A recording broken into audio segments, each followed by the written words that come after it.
The dust-caked woman collapsed on Nathan Xavier's porch, just as the sun reached its merciless zenith over the Wyoming plains, her threadbare dress doing little to hide the skeletal frame beneath. Nathan had been breaking in a new mare when he heard the thud against his wooden porch steps. He dropped the rope immediately and ran toward his ranch house, boots kicking up small clouds of dirt with each stride. The woman lay crumpled like a discarded rag doll, her dark hair matted with sweat and grime, her lips cracked and bleeding from days without proper water. He knelt beside her, pressing 2 fingers against her neck to feel for a pulse. It fluttered weakly beneath his calloused fingertips, barely there but fighting to continue. Without hesitation, Nathan scooped her into his arms, shocked at how little she weighed. He had carried feed sacks heavier than this woman. The year was 1876, and Wyoming territory was not kind to anyone, but especially not to a woman traveling alone. Nathan shouldered open his front door and carried her to his bedroom, the only proper bed in his small ranch house.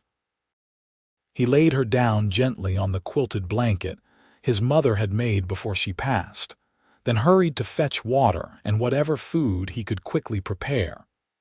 His hands shook slightly as he pumped water into a tin cup, something that surprised him. Nathan Xavier had faced down rustlers, survived harsh winters that killed livestock and men alike, and had buried both his parents before his 25th birthday. Nothing shook him anymore, or so he had thought. When he returned to the bedroom, the woman's eyes had cracked open just slightly. They were a striking shade of green, like new spring grass after rain, but clouded with pain and exhaustion. He sat on the edge of the bed and carefully lifted her head, bringing the cup to her lips. "Slow now," he said softly. "Just small sips or you will be sick." She tried to gulp the water desperately, but he pulled it back, true to his word. After a few controlled sips, he set the cup aside and offered her a piece of bread he had torn into small portions. She ate like someone who had not seen food in days, which Nathan suspected was probably accurate.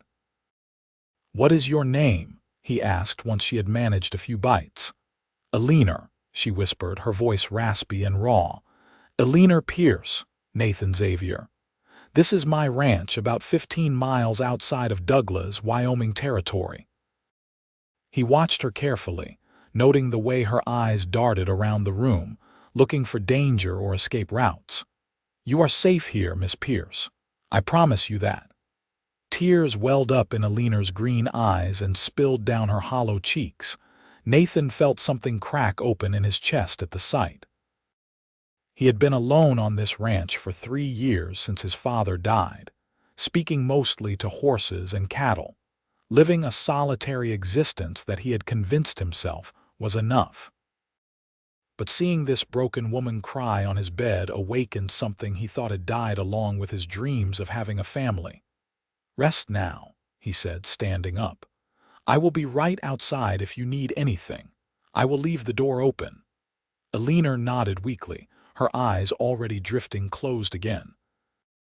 Nathan walked out to the main room of his house, leaving the bedroom door ajar as promised.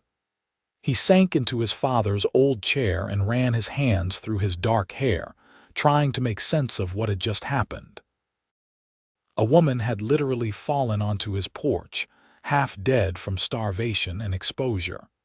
The decent thing was to help her recover, and then help her get to wherever end she was going. That was what any honorable man would do. But even as Nathan told himself this, he knew something had shifted the moment he had looked into Eleanor's green eyes. Something had taken root in his heart with a swiftness that should have alarmed him. He spent the rest of the afternoon working around the ranch but staying close to the house, checking on Eleanor every hour. Each time he looked in, she was sleeping deeply, her chest rising and falling in steady rhythm. Good.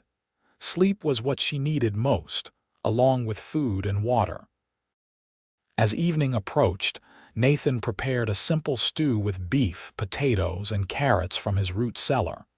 He had never been much of a cook, but he knew the basics his mother had taught him. When the stew was ready, he heard stirring from the bedroom. Eleanor appeared in the doorway, clutching the frame for support. She looked steadier than before, though still terribly weak. Nathan immediately moved to help her, offering his arm. "You should be resting," he said. "I have been unconscious on a stranger's bed all day," Eleanor replied, a hint of spirit returning to her voice despite its weakness. "I need to at least introduce myself properly and thank you for your kindness."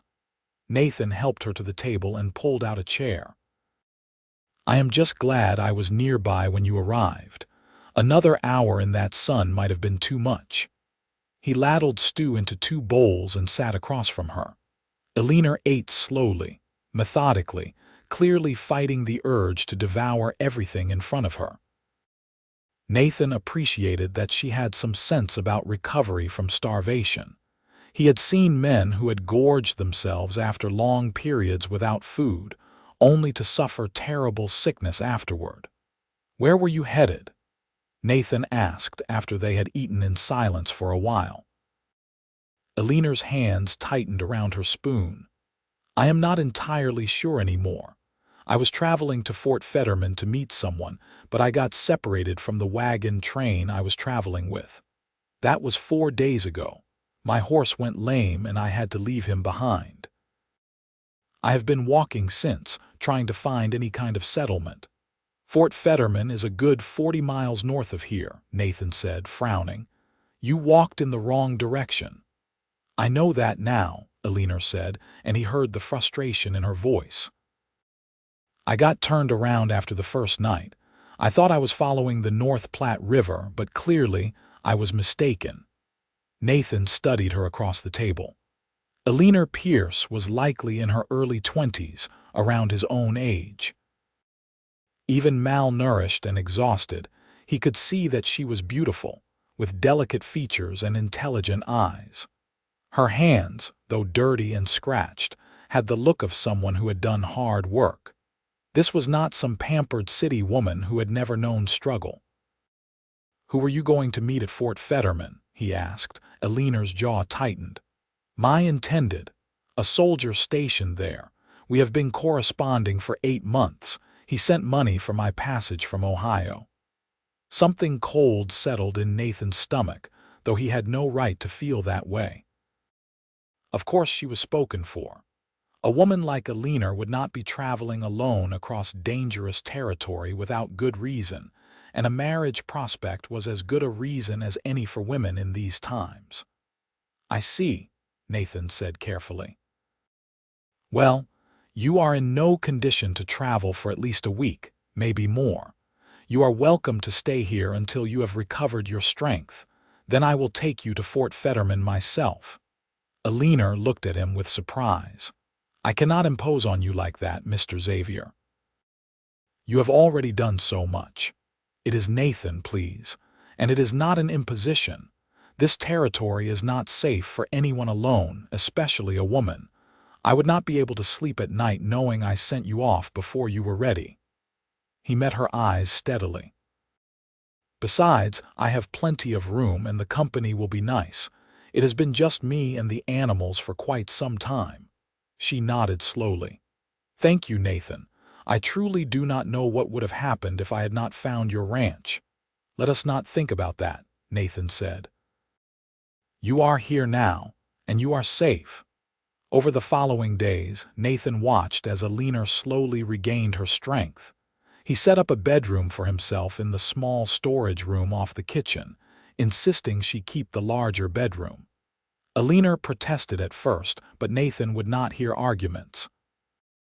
His mother had raised him to be a gentleman, and that meant giving a lady the proper accommodations. Eleanor proved to be a stubborn patient, constantly trying to help around the house despite Nathan's insistence that she rest. On the 3rd day, he found her attempting to wash dishes at the pump outside. "What do you think you are doing?" he asked, exasperation and amusement mixing in his voice. I cannot just lie in bed all day while you work yourself to exhaustion caring for me and running this ranch, Eleanor said firmly. I am perfectly capable of washing some dishes. Nathan walked over and gently took the plate from her hands. Eleanor, you collapsed from starvation less than 3 days ago. Your body needs time to recover. My body needs purpose, she countered, her green eyes flashing with determination. I have been taking care of myself for a long time, Nathan. I am not some delicate flower that will wilt from a little work. He could see there was no winning this argument. Eleanor had a steel core beneath her gentle appearance, something Nathan found himself admiring more with each passing hour. Fine, he said, but we start small. You can help with light tasks inside the house, but if you start feeling dizzy or weak, you rest immediately. Agreed, agreed, Eleanor said, and he caught the hint of a smile on her lips. Working alongside, Eleanor transformed Nathan's daily routine in ways he had not anticipated. She moved through his house, bringing life to corners that had felt dead for years. She sang quietly while she worked, old hymns and folk songs that reminded Nathan of his childhood when his mother's voice had filled these same rooms. Eleanor had a natural efficiency in everything she did, never wasting motion or time, but never rushing either. In the evenings, they would sit on the porch and watch the sunset paint the Wyoming sky in shades of orange and purple. These quiet moments became Nathan's favorite part of the day. Eleanor would tell him stories about growing up in Ohio, about her family and the life she had left behind. My parents died of fever when I was 16, she said one evening, her voice soft. I had 2 younger brothers. I worked as a seamstress to keep us together, but it was never enough. When they were old enough, they went to work in the factories. I continued sewing, but the pay was poor and the work was destroying my eyes. That is when you started corresponding with the soldier, Nathan asked. Eleanor nodded. His name is Thomas Wright. He seems like a good man from his letters. Kind, responsible, looking for a wife to build a life with. He offered me a chance at something better than what I had in Ohio. My brothers are men now, able to take care of themselves, so I took the chance. Nathan wanted to ask if she loved this Thomas Wright, but he knew it was not his place.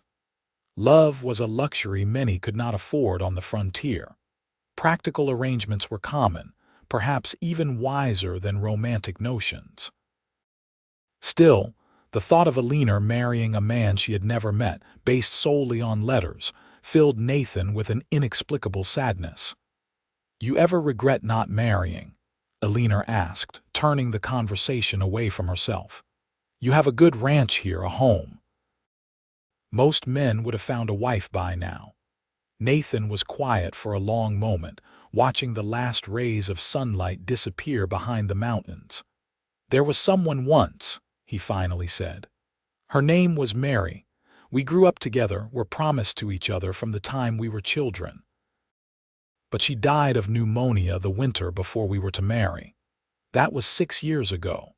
After that, I threw myself into working the ranch. It was easier than thinking about what I had lost. Eleanor reached over and placed her hand on his arm, a simple gesture of comfort that sent warmth through Nathan's entire body. I am sorry, she said sincerely. That must have been terrible. It was, Nathan admitted, but life continues whether we want it to or not. You learn to carry the grief and keep moving forward. They sat in comfortable silence as the stars began to appear overhead. Nathan was acutely aware of Eleanor's hand still resting on his arm, the gentle pressure of her fingers through his shirt sleeve. He knew he should move away, create distance between them. She was promised to another man, and he was simply helping her until she could continue her journey. But he could not bring himself to break this small connection. As days turned into a week, then 2, Eleanor bloomed back to health. Color returned to her cheeks, and she gained back some of the weight she had lost. Nathan taught her to ride his gentlest horse, a gray mare named Silver, so she could accompany him around the ranch. Eleanor proved to be a natural horsewoman, sitting tall in the saddle with confidence that grew each day. "You have a good operation here," Eleanor said one afternoon as they rode back from checking on the cattle in the south pasture. "How many head do you run?" "About 200 right now," Nathan said. "I have been building the herd slowly since my father passed. We had nearly 400 before the bad winter of '73, but we lost close to half. It has been a slow recovery." "You manage everything yourself?" Eleanor asked, clearly impressed. "I hire help during roundup and branding season, but otherwise, yes, it is just me." Nathan glanced at her. "It is a lot of work, but it is mine. That means something." Eleanor nodded with understanding. "Independence is worth the sacrifice." "What about you?" Nathan asked. "What are your dreams, Eleanor? Beyond marrying Thomas Wright and making a home at Fort Fetterman?" Eleanor was quiet for so long that Nathan thought maybe he had overstepped, asked too personal a question. But then she spoke, her voice carrying a wistfulness he had not heard before. "I dream of having a home," she said simply. "A real home, not just a rented room or a place where I am always worried about making the next month's payment. I dream of land where I could have a garden, grow vegetables and flowers. I dream of children running through rooms filled with laughter. I dream of security and peace." She looked at Nathan, her green eyes reflecting the afternoon sun. "Is that foolish? Are those dreams too simple?" "No," Nathan said firmly. "Those are not foolish dreams at all. They are honest dreams, good dreams. Everyone deserves a home and peace." "What do you dream of?" Eleanor asked. Nathan considered the question. It had been so long since he allowed himself to dream beyond the next season's work, the next goal for the ranch. But riding beside Eleanor, feeling more alive than he had in years, new dreams were forming. "I used to dream only of making this ranch successful, of honoring my father's legacy," he said slowly. "But lately, I have been dreaming of sharing it with someone, of not being alone, of having someone to talk to at the end of the day, someone who understands the work and the land." He paused, then added quietly, "Someone to build that peaceful home with." Their eyes met, and Nathan saw his own feelings reflected in Eleanor's expression. The air between them felt charged with possibility and danger in equal measure. This was a line they could not cross, a feeling they could not acknowledge. But it was there nonetheless, growing stronger with each passing day. That evening, as Eleanor helped Nathan prepare dinner, their hands brushed as they both reached for the same knife. It was a simple, accidental touch, but Nathan felt it like lightning through his veins. Eleanor pulled her hand back quickly, a flush creeping up her neck. "I should write to Thomas," Eleanor said suddenly, her voice strained. "I need to let him know what happened, that I am alive and will be arriving later than expected." "Of course," Nathan said, though the words felt like gravel in his throat. "I will ride into Douglas tomorrow and post the letter for you." Eleanor nodded and retreated to the bedroom to write her correspondence. Nathan stood in the kitchen, gripping the edge of the table, trying to master the storm of emotions in his chest. He had no claim on Eleanor Pierce. She had been clear from the beginning that she was traveling to marry another man. The honorable thing was to help her complete that journey, not to complicate her life with his own growing feelings. But honor was becoming increasingly difficult to maintain when every fiber of his being wanted to ask her to stay, to forget Thomas Wright and Fort Fetterman, to build that peaceful home right here on this ranch with him. Nathan rode into Douglas the next morning with Eleanor's letter tucked safely in his saddlebag. The town was small but growing, benefiting from its position along the North Platte River and the increasing traffic of settlers moving through Wyoming territory. He posted Eleanor's letter at the general store, which also served as the mail depot, then picked up supplies he needed for the ranch. "That you, Nathan Xavier?" called a voice from across the street. Nathan turned to see Sheriff Henry Coleman walking toward him. Henry was a good man in his 50s, with gray streaking through his hair and a weathered face that had seen plenty of hard living. "Henry," Nathan greeted him with a handshake. "How are things in town?" "Quiet, which is how I like it," Henry said. Then his expression grew more serious. "Say, you did not happen to come across a young woman on your property recently, did you?" Dark hair, green eyes, traveling alone. Nathan felt his heart rate pick up. "Why do you ask?" "Got a telegram about a week and a half ago from a captain at Fort Fetterman, asking us to keep an eye out for a woman who was supposed to arrive, but never did. Eleanor Pierce was the name. She got separated from a wagon train and they feared she might be lost or worse." "She is alive," Nathan said. "She made it to my ranch, barely, collapsed on my porch from hunger and exposure. I have been caring for her while she recovers her strength." Relief washed over Henry's face. "Thank the Lord. I will wire Fort Fetterman right away, let them know she is safe." "Is she well enough to travel now?" Nathan hesitated. "Almost. Another week or so to be certain. She was in very bad shape when she arrived." Henry studied Nathan with the keen eye of someone who had spent years reading people. "You being careful there, Nathan." "What do you mean?" "I mean, you are a good man living alone on a ranch, and she is a pretty young woman promised to someone else. People talk, you know. They see things in the worst possible light, especially when it comes to a woman's reputation." Nathan stiffened. "Nothing improper has happened, Henry. I gave her the bedroom and I have been sleeping in the storage room. I am helping someone who needed help, nothing more." "I believe you," Henry said, raising his hands in a placating gesture. "But I wanted to warn you as a friend. Maybe think about having someone else there as a chaperone, or getting her to Fort Fetterman sooner rather than later, for both your sakes." Nathan knew Henry was right, even if he did not want to hear it. "I appreciate the concern. I will make arrangements." He rode back to the ranch with Henry's words echoing in his mind. Nathan had been so focused on Eleanor's recovery and his own growing feelings that he had not considered how their situation might look to others.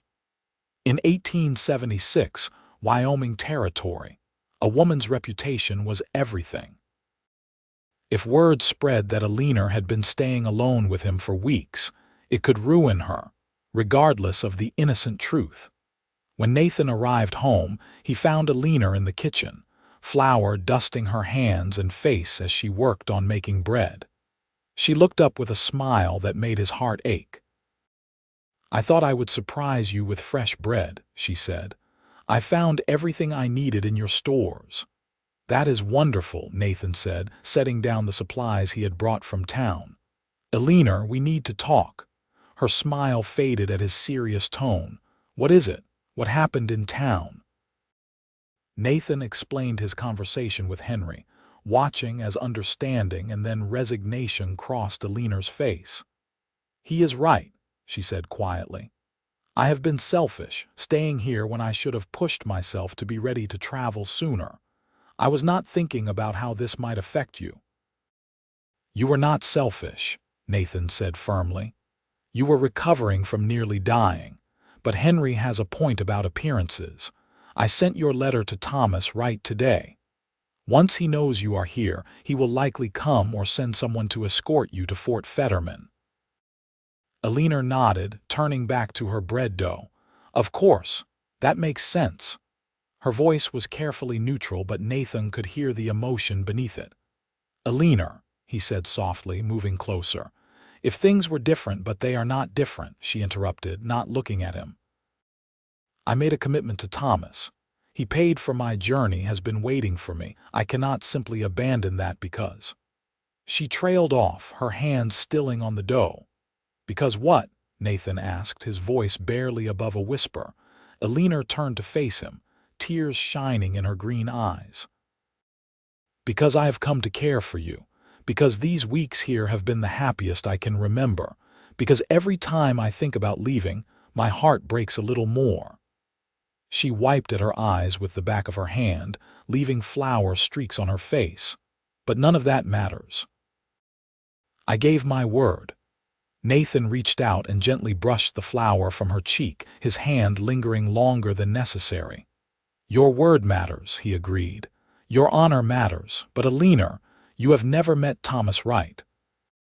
You owe him honesty and communication, but you do not owe him a loveless marriage if your heart is elsewhere." "And where is my heart?" Eleanor asked, though they both knew the answer. "I think it is in the same place as mine," Nathan said, "right here on this ranch." Before Nathan could talk himself out of it, he leaned down and kissed her. Eleanor melted into him, her flour-covered hands coming up to grip his shirt. The kiss was tender and desperate at once, full of all the feelings they had been trying to suppress for weeks. When they finally pulled apart, both were breathing hard. Eleanor looked up at Nathan with wonder and fear warring in her expression. "What have we done?" she whispered. "Something that probably should have happened days ago," Nathan said. "Eleanor, I know this is complicated. I know you have an obligation to Thomas Wright, but I need you to know that what I feel for you is real. In these weeks you have been here, you have become essential to me. This house is not just a house anymore when you are in it. It is a home." Eleanor touched her fingers to her lips, still feeling the kiss. "I feel the same way," she admitted. "But Nathan, I cannot simply run from my responsibilities. I need to speak with Thomas face to face and be honest with him. He deserves that much." Nathan nodded, even though every part of him wanted to beg her to stay right then and there. "You are right. When he sends someone or comes himself, you should go to Fort Fetterman and have that conversation. But Eleanor, promise me something." "What?" "Promise me you will come back if he releases you from your engagement. Promise me you will give us a chance." Eleanor searched his face for a long moment, then nodded. "I promise." The next week was bittersweet torture. Nathan and Eleanor continued their daily routines, but everything was colored by their acknowledged feelings for each other. They were careful not to cross any more lines. No more kisses despite how much Nathan longed for them. Eleanor's promise to Thomas still stood, and they both wanted to honor that, even as it cost them. They talked late into the nights, sharing stories and dreams, learning everything about each other. Nathan told Eleanor about his childhood on the ranch, about learning to ride before he could properly walk, about his father's stern but loving guidance. Eleanor shared more about Ohio, about her struggles to keep her family together after their parents died, about the hard choices she had made and the dreams she had deferred. "I never expected to find this," Eleanor said one evening as they sat on the porch watching the stars. "When I left Ohio, I thought I was trading one hard life for another, hopefully slightly better one. I never imagined I would find someone who made me feel alive." "Neither did I," Nathan admitted. "After Mary died, I convinced myself that one great love was all anyone got. But now I realize that Mary and I were children playing at grown-up feelings. What I feel for you is different, deeper, more real." Eleanor reached out and took his hand, intertwining their fingers. They sat like that for hours, saying nothing, just being together while they still could. The reply from Thomas Wright arrived 2 weeks after Eleanor had sent her letter. Nathan picked it up from the Douglas post office, and his stomach sank when he saw the military posting. This was real now. Eleanor would be leaving. He rode home slowly, dreading having to hand her this letter. When he arrived, Eleanor was hanging laundry on the line, humming one of her songs. She looked so perfectly at home, so right in this setting, that Nathan wanted to tear up the letter and pretend it had never arrived. But he could not do that. Eleanor deserved the truth and the choice. "A letter came for you," he said, dismounting and walking over to her, Eleanor's hand stilled on the sheet she was hanging. "From Thomas?" "Yes." She took the letter with trembling hands and opened it carefully. Nathan watched her face as she read, trying to gauge her reaction. When she finished, she folded the letter slowly and looked up at him. "He is sending an escort for me," she said. "A corporal and 2 soldiers. They will be here in 3 days to bring me to Fort Fetterman." 3 days, Nathan repeated, the words feeling hollow. Eleanor nodded. "Nathan, I am scared." He pulled her into his arms, holding her tightly. "I know, so am I." "What if he will not release me from our engagement?" Eleanor asked into his chest. "What if he insists we go through with the marriage?" "Then you will have to decide what you want more," Nathan said honestly. "Your promise to him or your heart's desire. I cannot make that choice for you, Eleanor. No one can." She pulled back to look at him. "What if I choose my heart and Thomas refuses to release me honorably?" "I would be a woman who went back on her word. That would follow me everywhere." Nathan knew she was right.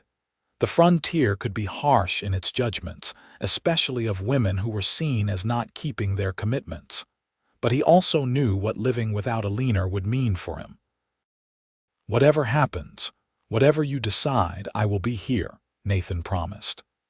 "If you have to marry Thomas for your honor, I will live with it. It will break my heart, but I will live with it. But if there is any way for you to be free, any honorable way, I am asking you to take it. Come back to me, Eleanor. Build that home we both dream of right here." Tears streamed down Eleanor's face. "I will try. I promise you I will try." The next 3 days passed far too quickly. Nathan and Eleanor made the most of their remaining time together, working side by side, talking for hours, memorizing each detail about one another, in case the worst happened, and they never saw each other again. On the evening before the soldiers were due to arrive, Nathan took Eleanor riding to his favorite spot on the ranch, a high ridge overlooking the valley. The sun was setting, painting everything in gold and amber light.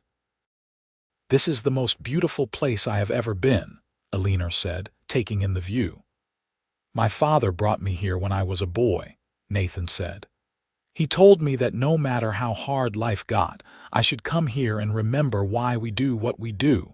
The land is worth fighting for. The life we build is worth the struggle." Eleanor turned to him. "Nathan, whatever happens tomorrow, I need you to know something. These weeks with you have been the best of my life. You have given me more than just shelter and food. You have given me hope, joy, and love. I will carry that with me always, no matter what." Nathan cupped her face in his hands. "I love you, Eleanor Pierce. I know we have not known each other long, but I am certain of it. I love you, and I will wait for you as long as it takes." "I love you too," Eleanor whispered. "With everything I am."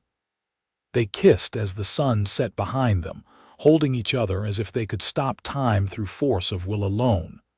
But eventually, the stars came out, and they had to ride back to the ranch house to face whatever the next day would bring. The soldiers arrived at mid-morning, 3 men in dusty blue uniforms. The corporal, a weathered man in his 30s, introduced himself as Corporal James Mitchell. He was respectful but businesslike, clearly wanting to complete his assignment and return to Fort Fetterman. "Miss Pierce?" he asked when Eleanor came out onto the porch. "Yes," Eleanor said, her voice steady despite the turmoil Nathan knew she felt. "Captain Wright sent us to escort you safely to Fort Fetterman. Are you ready to travel?" Eleanor glanced at Nathan, who stood beside her. "Yes, I am ready. Just let me gather my few belongings."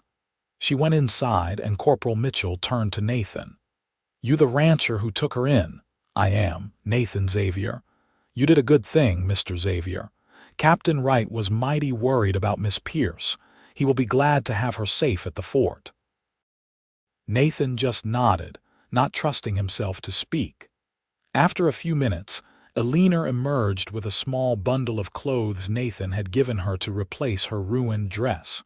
She wore a simple but clean traveling outfit, her dark hair pulled back in a practical braid. "I am ready," she told the corporal.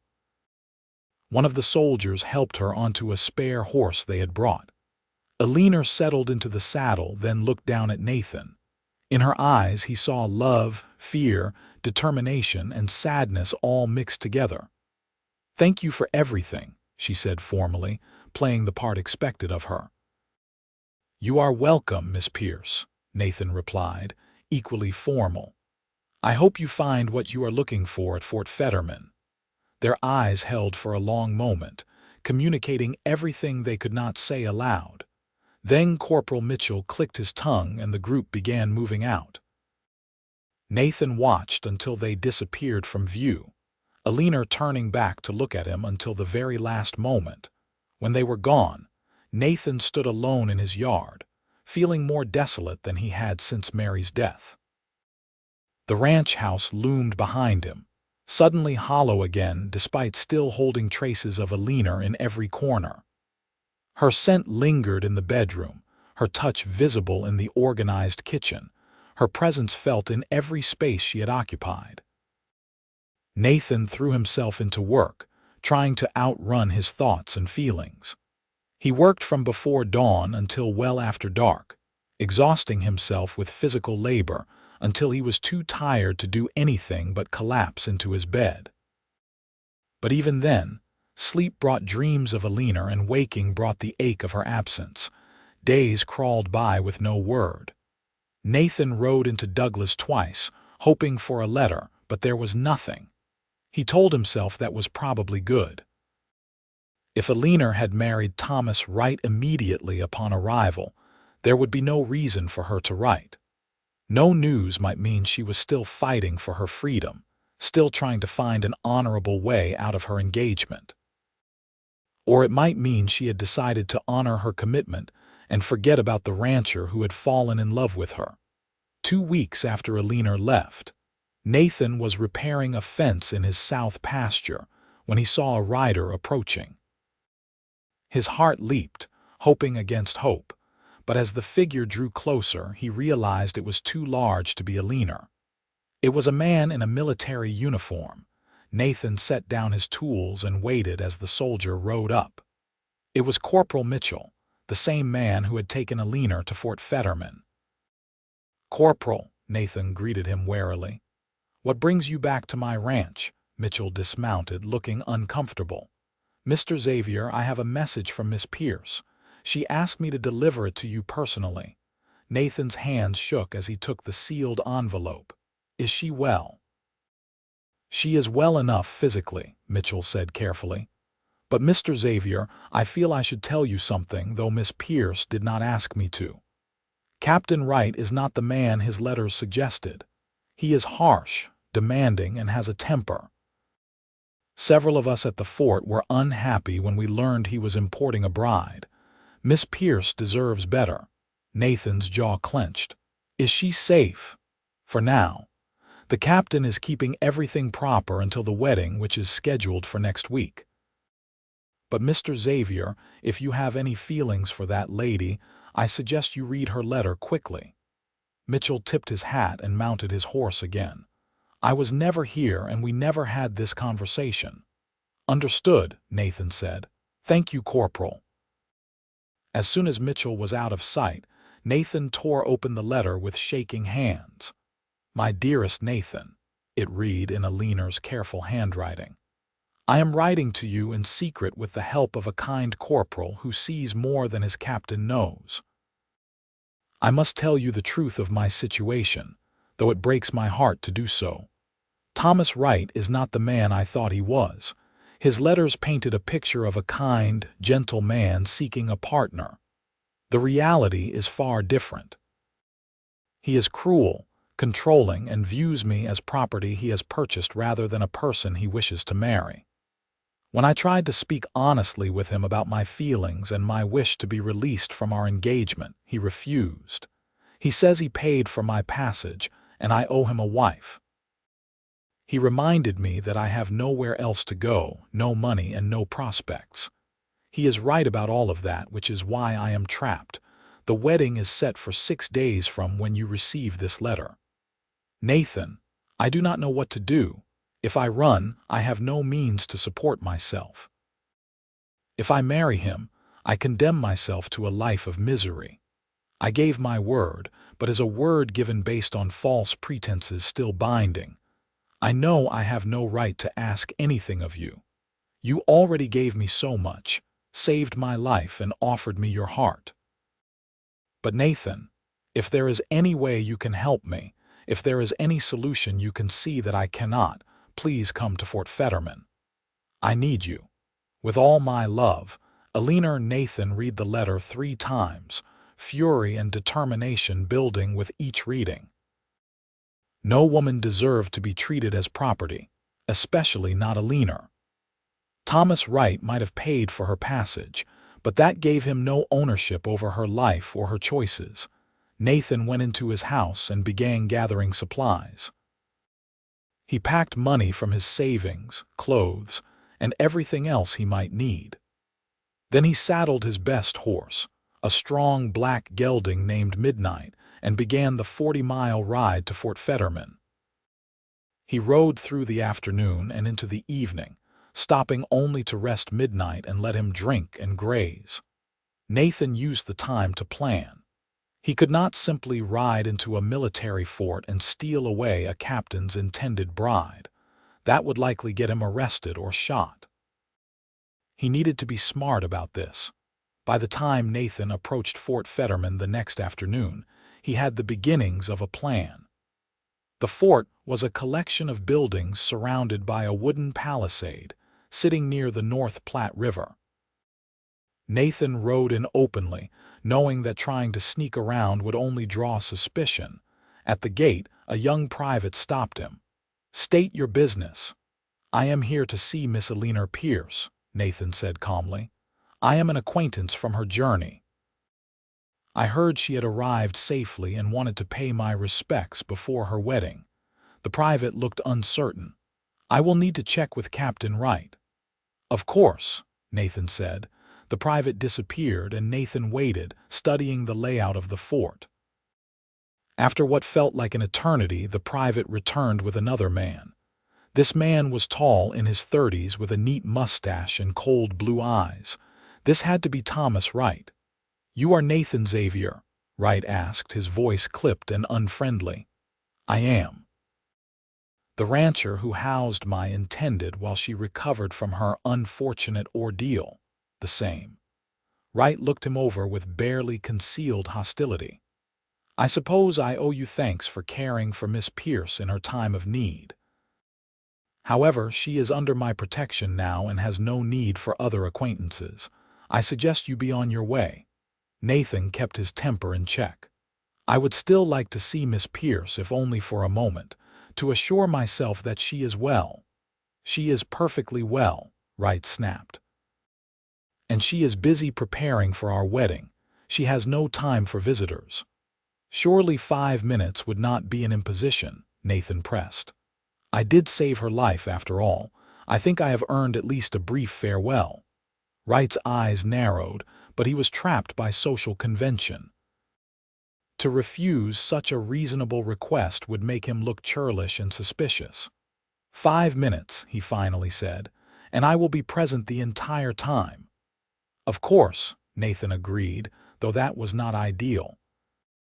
Wright led Nathan into the fort to a small building that appeared to be officers' quarters. He knocked sharply on a door, then opened it without waiting for a response. "Miss Pierce, you have a visitor." Eleanor looked up from where she sat by a small window, mending a shirt. When she saw Nathan, all the color drained from her face, then rushed back in a vivid blush. She stood quickly, nearly dropping the shirt. "Mr. Xavier," she said, her voice shaking slightly. "What a surprise." "Miss Pierce," Nathan said formally. "I was passing through the area and heard you had arrived safely. I wanted to pay my respects and wish you well on your upcoming marriage." Their eyes met, and Nathan tried to communicate everything he could not say with Wright watching. "Trust me," his look said. "I am here. I will find a way." "That is very kind of you," Eleanor said carefully. "I am grateful for all you did for me." 5 minutes, Wright said, crossing his arms and leaning against the wall. He clearly had no intention of giving them even a moment of privacy. Nathan moved closer to Eleanor, keeping his movements casual. "I brought you something," he said, reaching into his pocket. He pulled out a small, pressed flower, one of the wildflowers that grew near his favorite ridge. "To remember Wyoming by." Eleanor took the flower with trembling hands.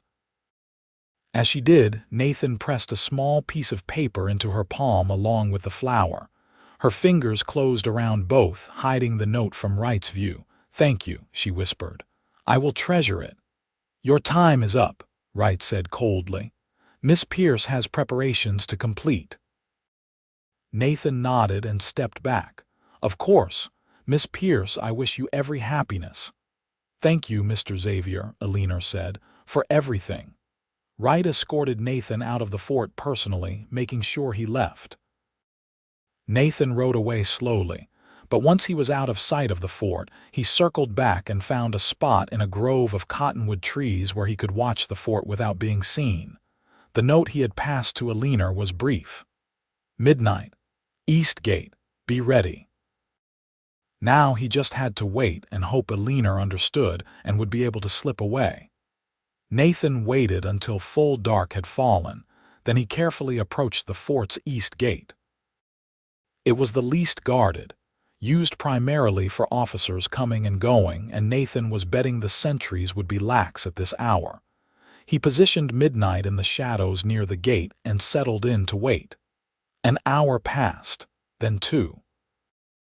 Nathan began to worry that Eleanor had not been able to get away or that Wright was keeping too close a watch on her.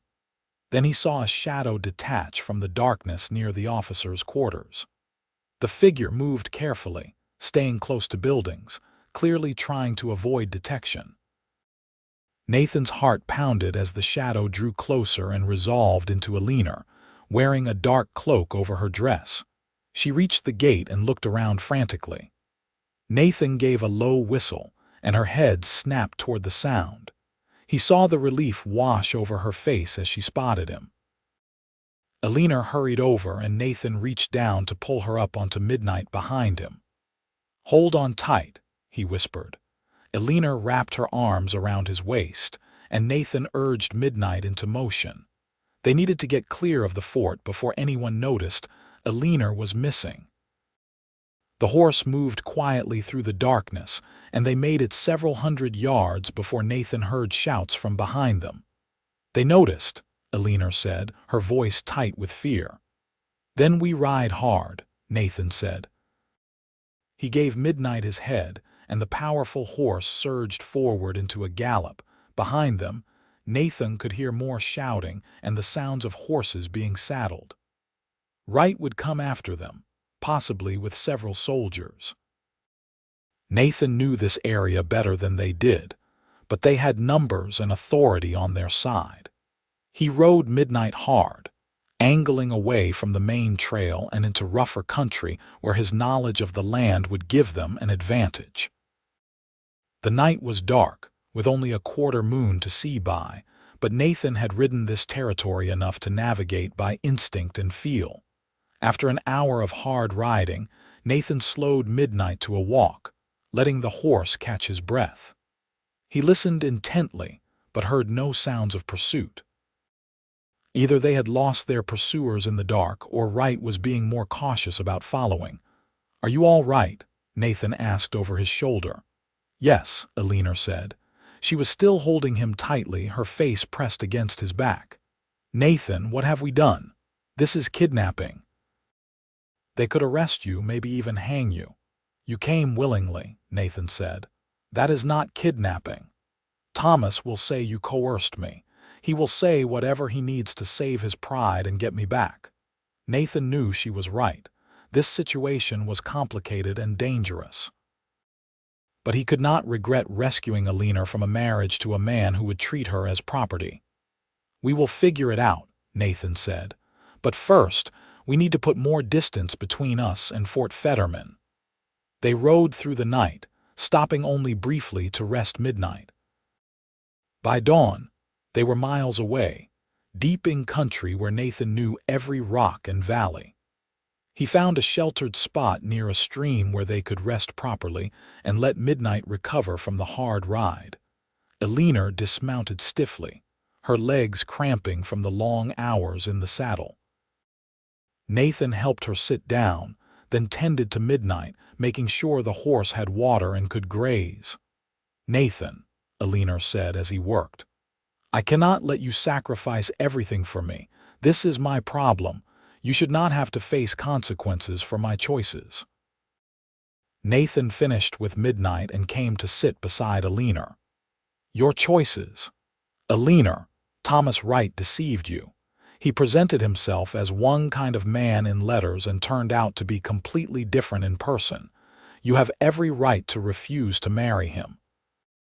"But I gave my word," Eleanor said, tears sliding down her cheeks. "No matter what kind of man he is, I made a promise." "A promise obtained through deception is not binding," Nathan said firmly. "And beyond that, beyond the question of honor or promises, I could not stand by and let you marry a man who would make you miserable. I love you too much for that." Eleanor turned to face him fully. "I love you too. But Nathan, we need to face reality. Thomas will come after us. He might bring the army with him. You could lose everything. Your ranch, your freedom, maybe even your life." "Then that is a price I am willing to pay," Nathan said, "because a life without you is no life at all."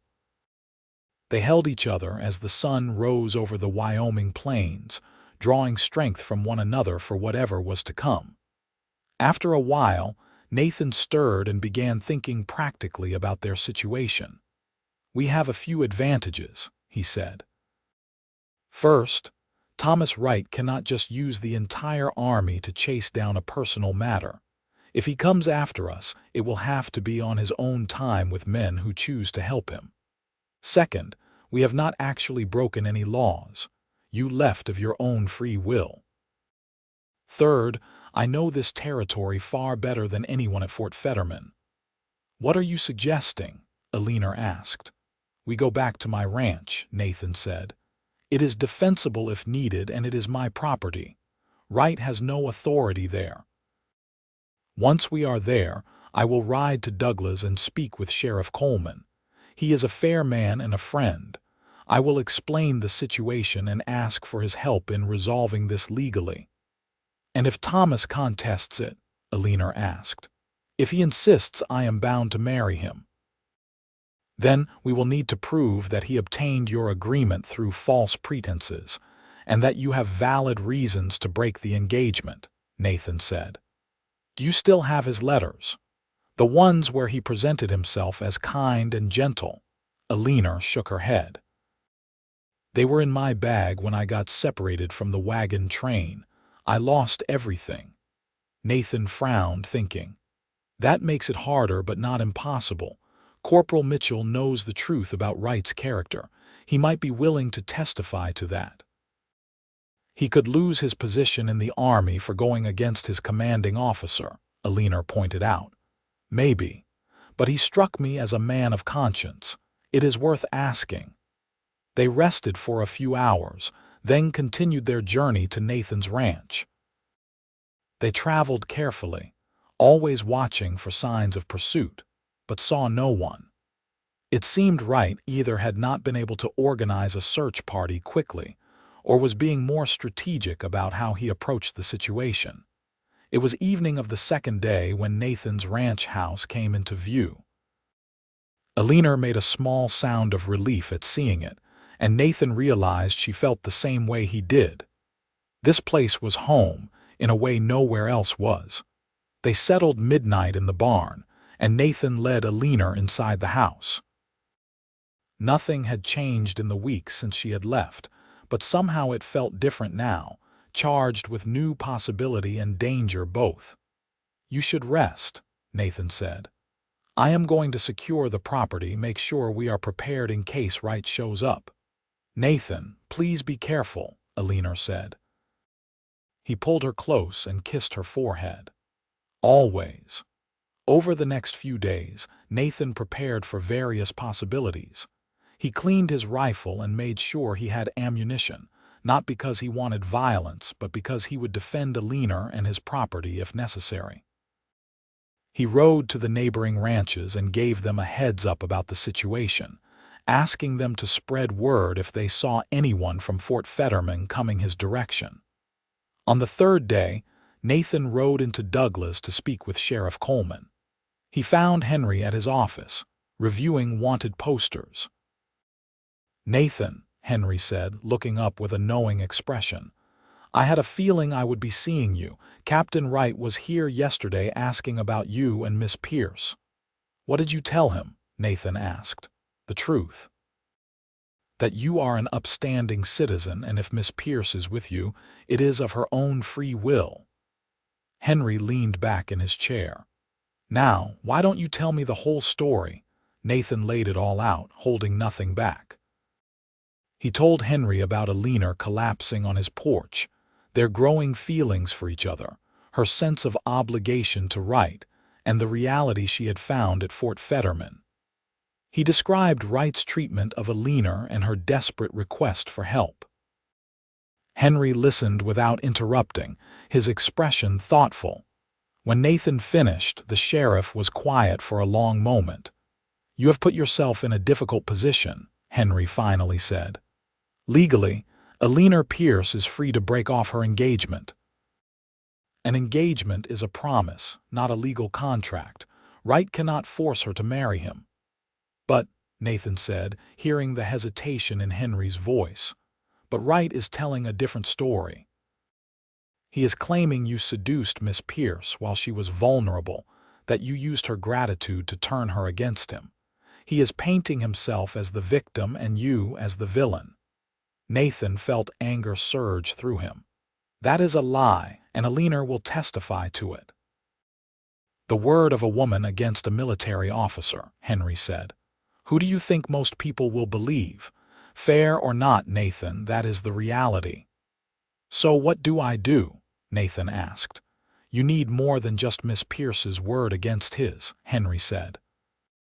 You need someone else who can testify to Wright's character, someone with credibility. And you need to resolve this quickly before Wright convinces enough people of his version that you cannot recover your reputation. Nathan thought of Corporal Mitchell. I might know someone who would testify. A soldier at Fort Fetterman who saw how Wright treated Eleanor. That would help, Henry said, but getting a soldier to testify against his commanding officer will not be easy. I have to try, Nathan said. Henry, I love her. I am not going to let Wright take her back and make her life miserable. Henry smiled slightly. I can see that. All right, I will help where I can. But Nathan, be prepared for this to get ugly. Wright does not strike me as someone who accepts defeat gracefully. Nathan returned to the ranch as the sun was setting. He found Eleanor in the kitchen preparing dinner, and the domestic scene made his heart swell. This was what he wanted, every day for the rest of his life. How did it go with the sheriff? Eleanor asked as he came in. Nathan told her about his conversation with Henry, including Wright's accusations. Eleanor's face paled with anger. He is lying, she said. You never took advantage of me.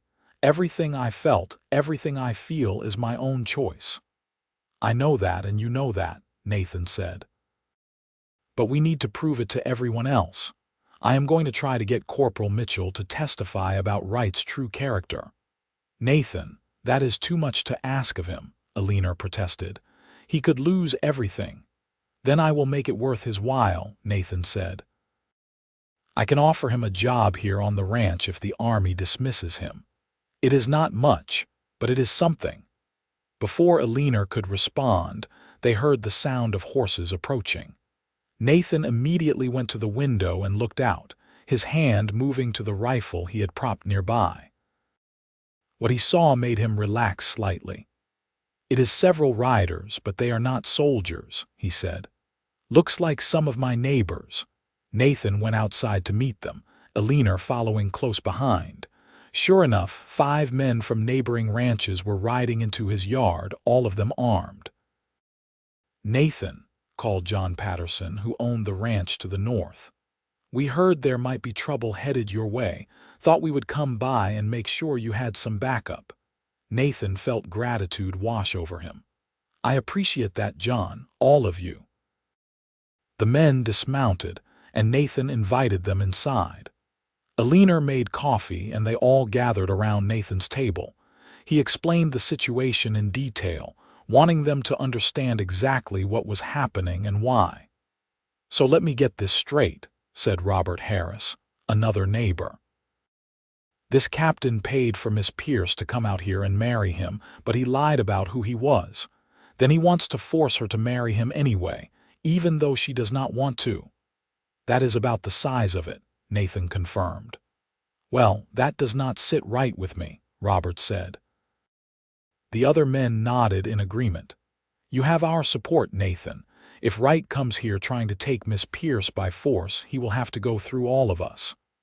"I do not want violence," Nathan said. "I am trying to resolve this legally."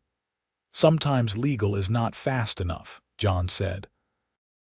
"And sometimes men like this captain need to be shown that not everyone can be bullied." Eleanor spoke up from where she had been quietly listening. "I want to thank all of you for supporting Nathan, but I do not want anyone getting hurt because of me."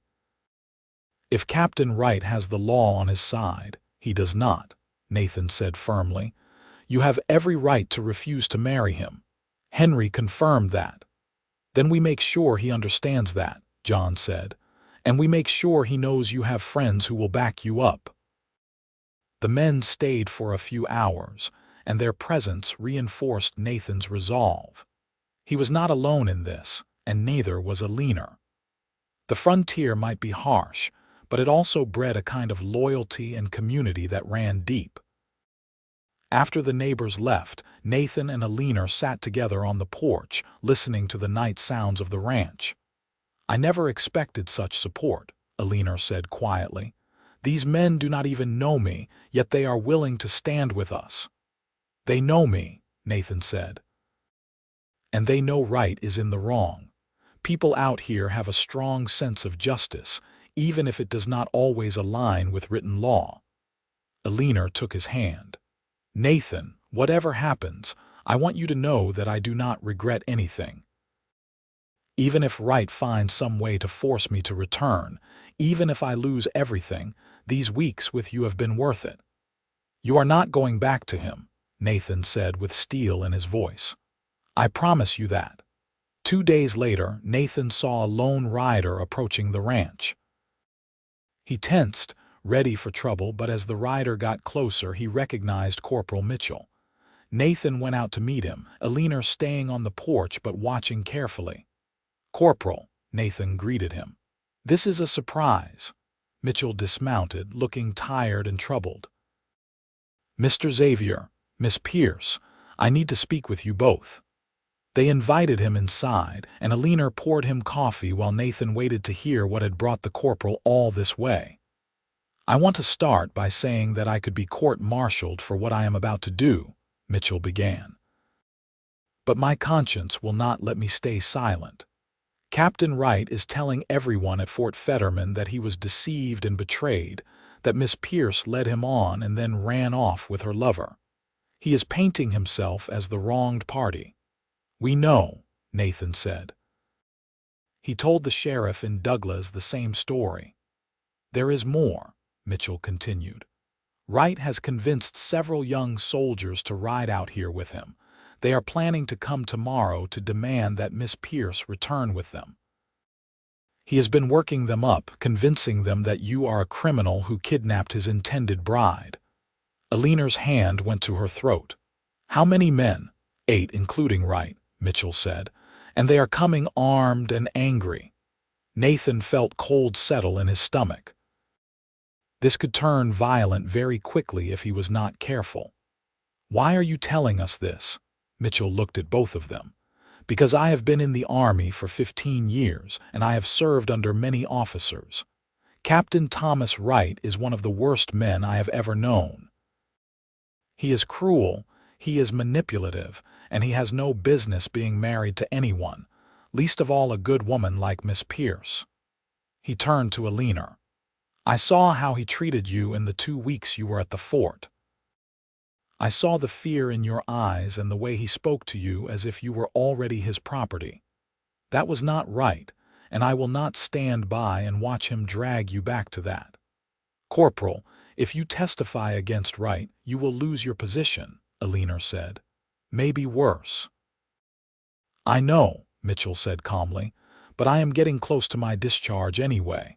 I have been saving my pay for years. I can find work on a ranch or in a town. It is worth it to do what is right." Nathan made a decision. "If you are willing to testify to what you saw, to Wright's true character and how he treated Eleanor, I will give you a job right here. Not out of charity, but because I can use a good hand and I trust you. It will not be easy work, but it is honest, and you will have a place to live and fair wages." Mitchell extended his hand. "You have a deal, Mr. Xavier." They shook on it, and Nathan felt some of the weight lift from his shoulders. With Mitchell's testimony, they had a much better chance of convincing people that Eleanor had just cause to break her engagement. "So what do we do about Wright coming tomorrow with 8 men?" Eleanor asked. "We make sure we have more," Nathan said. "Corporal, will you ride with me to gather my neighbors? We are going to make sure Wright understands that he cannot just take what he wants through force." By noon the next day, Nathan's ranch yard was full of men. His neighbors had come, and they had brought others. 20 armed ranchers and farmhands stood ready to defend Eleanor's right to choose her own future. Nathan had also sent word to Sheriff Coleman, who had promised to ride out if his duties in town permitted. They did not have to wait long. In the early afternoon, 8 riders appeared on the horizon, moving fast toward the ranch.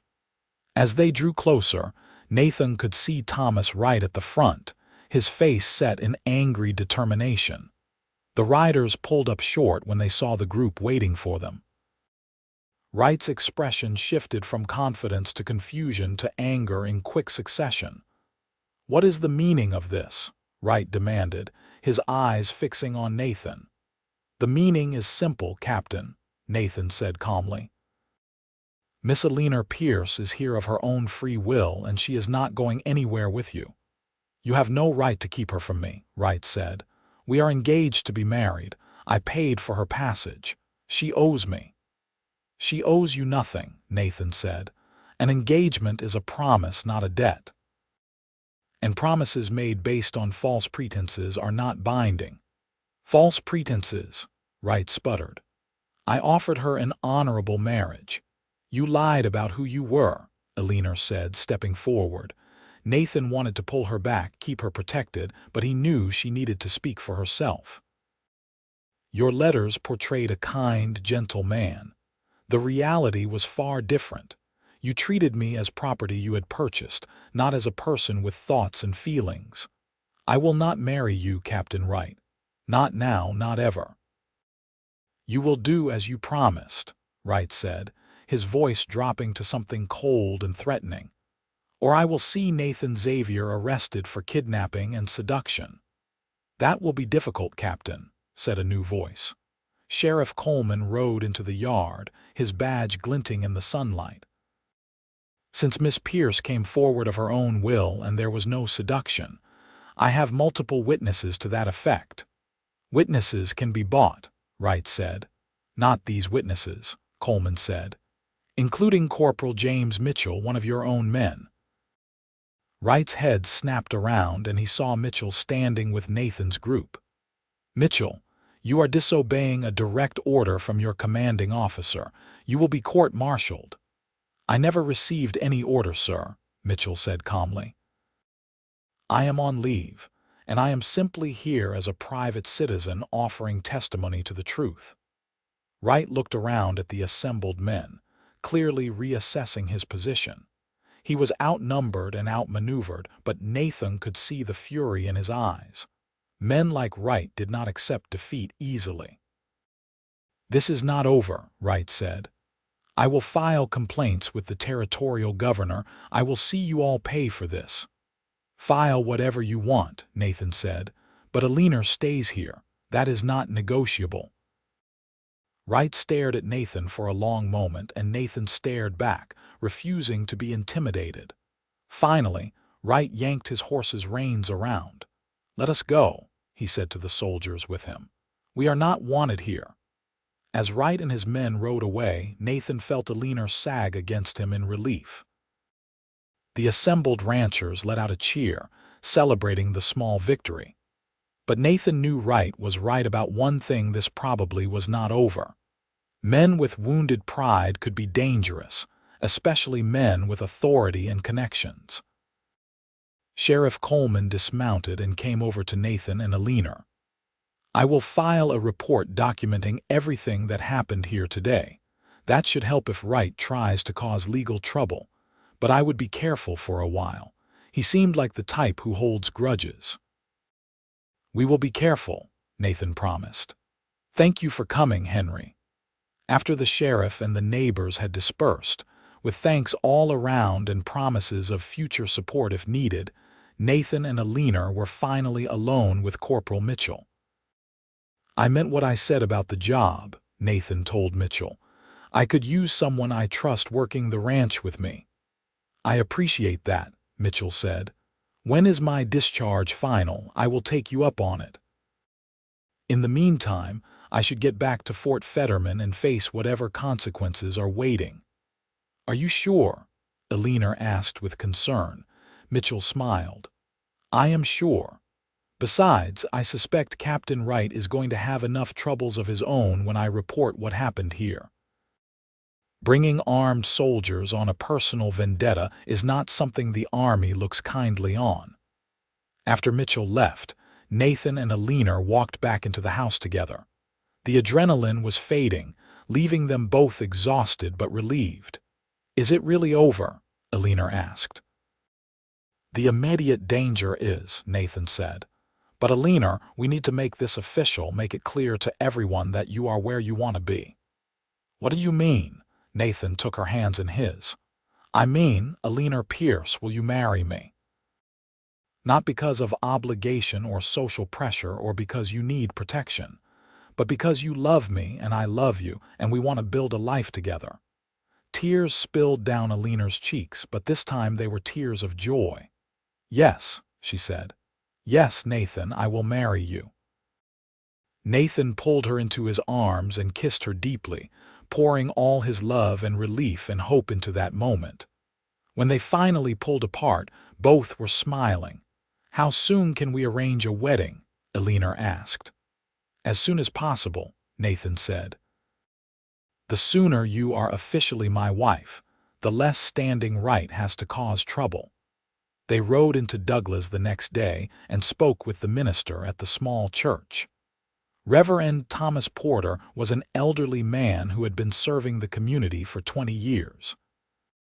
He listened to their story with kind eyes and agreed to marry them in 3 days, giving them time to arrange witnesses and make it a proper ceremony.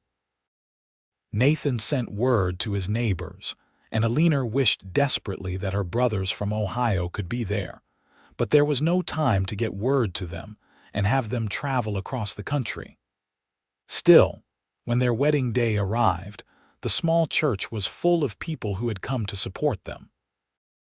Eleanor wore a simple but beautiful dress that one of the neighbor women had lent her, and Nathan wore his best suit, the one he had worn to his father's funeral and had not touched since. As Eleanor walked down the short aisle toward him, Nathan felt his breath catch. She was radiant, her dark hair styled simply, her green eyes shining with happiness. They spoke their vows in clear, strong voices, promising to love and cherish each other for all their days. When Reverend Porter pronounced them husband and wife, Nathan kissed Eleanor to cheers and applause from their assembled friends. The reception was held at John Patterson's ranch, since his house was larger than Nathan's. There was food, music, and dancing. Nathan and Eleanor moved through it all in a happy daze, accepting congratulations and well wishes from everyone. As evening fell and they prepared to leave for their own ranch, Sheriff Coleman pulled Nathan aside. "I thought you should know," Henry said quietly. "I got word today that Captain Wright has been reassigned. Apparently, his commanding officer was not pleased about the incident here and felt it best to move him somewhere else. He is being sent to a post in Arizona Territory." Nathan felt relief wash over him. "So he is not going to be a problem anymore." "Should not be," Henry said. "And even if he wanted to cause trouble, there is not much he can do now. Eleanor is your wife. That changes everything legally." Nathan shook the sheriff's hand. "Thank you, Henry, for everything." "Just invite me back for your first child's baptism," Henry said with a smile. Nathan and Eleanor rode back to their ranch under a sky full of stars. When they arrived, Nathan swept Eleanor into his arms and carried her across the threshold, both of them laughing. "Welcome home, Mrs. Xavier," Nathan said. "Home," Eleanor repeated, looking around at the house that had sheltered her when she was at her lowest point and had now become the foundation of her new life. "It really is it not?" "It really is," Nathan confirmed. He set her down gently and cupped her face in his hands. "Eleanor, I promise you I will spend every day of my life making sure you never regret choosing me." "I could never regret it," Eleanor said. "You saved my life in more ways than one. You gave me not just food and shelter, but hope and love, and a future I never dreamed possible." They spent their wedding night in each other's arms, talking and laughing and planning their future together. They spoke of expanding the ranch, of building on a second bedroom for the children they hoped to have, of all the dreams they could now pursue together. The weeks that followed were blissful as Nathan and Eleanor settled into married life. True to his word, Corporal Mitchell returned when his discharge came through, and he proved to be an invaluable addition to the ranch. With his help, Nathan was able to increase his herd and improve his operation significantly. Eleanor transformed the ranch house into a true home. She planted a garden, growing vegetables and flowers just as she had dreamed. She sewed curtains and quilts, adding warmth and color to every room. She also started raising chickens, giving them fresh eggs every morning. 6 months after their wedding, Eleanor realized she was pregnant. She told Nathan one evening as they sat on their porch watching the sunset, her favorite time of day. "I have news," she said, taking his hand and placing it on her still flat stomach. Nathan looked at her with wonder dawning in his eyes. "Are you certain?" "I am certain," Eleanor said with a smile. "We are going to have a baby." Nathan let out a whoop of joy and pulled Eleanor into his arms, spinning her around carefully. "A baby, Eleanor, we are going to be parents." The pregnancy progressed smoothly, though Eleanor suffered from morning sickness in the early months. Nathan was attentive and protective, almost comically so. Eleanor had to constantly remind him that she was pregnant, not made of glass. As her belly grew, Eleanor continued working around the ranch and the house, though Nathan and Mitchell took on more of the heavier tasks. She spent her evenings sewing tiny clothes and blankets, preparing for the arrival of their child. Nathan rode into Douglas one day to post letters Eleanor had written to her brothers in Ohio, telling them about her marriage and the baby. She had been corresponding with them regularly since the wedding, and they had written back with happiness about her new life, though they missed her terribly. When Eleanor went into labor on a cold March morning in 1877, Nathan was beside himself with worry. They had arranged for Mrs. Patterson, the neighbor's wife who had experience as a midwife, to attend the birth. Nathan paced outside the bedroom while Eleanor labored, occasionally hearing her cry out and wanting desperately to be with her, but knowing he would only be in the way. After hours that felt like days, Nathan finally heard a new sound, the cry of a baby. His heart nearly stopped as he waited for Mrs. Patterson to emerge and tell him what had happened. When the door opened and she smiled at him, Nathan nearly collapsed with relief. "You have a healthy baby boy," Mrs. Patterson said, "and your wife is doing well. Come meet your son." Nathan entered the bedroom to find Eleanor propped up in bed, exhausted but glowing, holding a tiny bundle wrapped in one of the blankets she had made. Nathan approached slowly, reverently, and looked down at his son for the first time. The baby had a shock of dark hair, and his eyes, though closed now, had been green like Eleanor's when they opened briefly. He was perfect, tiny and red and squalling, the most beautiful thing Nathan had ever seen aside from his wife. "What should we name him?" Eleanor asked softly. Nathan thought of his father who had built this ranch and taught him everything he knew. "James," he said. "James Nathan Xavier, for my father and for new beginnings." "James," Eleanor repeated, testing the name. "I love it." Nathan sat carefully on the edge of the bed and put his arm around Eleanor, looking down at their son. "Thank you," he whispered, "for this, for everything. Thank you for carrying me inside that day and never letting go," Eleanor said. "The years that followed were full and rich." James grew into a strong, curious boy with his mother's intelligence and his father's love of the land. When he was 2, Eleanor gave birth to a daughter they named Sarah, after Nathan's mother. 3 years later came another son, Daniel. The ranch prospered under Nathan's care, with Mitchell as his partner now rather than just an employee. They built on additional rooms to the house, added more cattle, and even began breeding horses. Eleanor's garden expanded each year, and she became known throughout the area for her vegetables and her kindness to anyone who needed help. She never forgot what it was like to be desperate and hungry, so she always made sure to have extra food to share with travelers passing through or neighbors facing hard times. The Xavier Ranch became known as a place where anyone could find a meal and a kind word. Thomas Wright became nothing more than a distant memory, a brief dark moment in a life that had turned out far better than Eleanor had ever imagined possible. She heard years later that he had resigned from the army and moved back east, never having married. She felt a moment of pity for him, but mostly gratitude, that she had been brave enough to choose her own path. On their 10th wedding anniversary, Nathan took Eleanor back to the ridge where he had brought her that evening before she left for Fort Fetterman, the place where they had first admitted their love for each other. Their 3 children stayed with the Pattersons for the day, giving Nathan and Eleanor rare time alone together. They sat in the same spot where they had sat a decade earlier, watching the sun set over the Wyoming plains.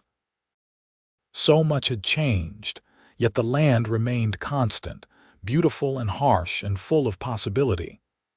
"You ever think about how different your life would be if you had not collapsed on my porch that day?" Nathan asked. Eleanor leaned against him, comfortable and content in a way she had never imagined possible back in her Ohio days. "Sometimes," she admitted, "but I do not dwell on it. I believe I was meant to find you, Nathan. Every hard step of that journey, every mistake I made in getting lost, it all led me exactly where I was supposed to be. I used to think I had lost my chance at happiness when Mary died," Nathan said. "I thought one great love was all anyone got. But what I feel for you makes what I felt for Mary seem like a child's infatuation. This is real, grown-up love, built on partnership and respect and choosing each other every single day." "Choosing each other every single day," Eleanor repeated. "I like that. That is what marriage is it not? The choice to keep choosing the same person, over and over." "And I will choose you every day for the rest of my life," Nathan said, kissing her softly. As the sun dipped below the horizon, painting the sky in shades of gold and crimson, Nathan and Eleanor sat together in perfect contentment. Behind them lay the ranch they had built together, the home they had created, the children they were raising. Before them stretched endless possibilities, more sunsets to watch together, more challenges to overcome side by side, more joy to discover in the simple act of being together. 10 years earlier, Eleanor had been alone, starving and dying under the merciless Wyoming sun. 10 years earlier, Nathan had been surviving but not truly living, going through the motions of his days without real purpose or joy. That moment when she collapsed on his porch and he carried her inside had changed everything for both of them. He had carried her inside that day, and, true to the promise he made without words, he had never let go. Through struggles and triumphs, through the everyday challenges of building a life on the frontier, through the profound joys of creating a family together, Nathan and Eleanor had held onto each other. And they would continue holding on, continue choosing each other for all the days they had left. The wild Wyoming territory had brought them together in the most unlikely way, and it had given them a love that would last a lifetime. From desperate beginnings on a dusty porch to this moment of perfect peace on a ridge overlooking their land, they had built something real and lasting and true. As stars began to appear in the darkening sky, Nathan and Eleanor rose and walked hand in hand back to their horses, back to their home, back to the life they had created together. The ranch house lights glowed warm in the distance, a beacon calling them home to where they belonged, where they would always belong together.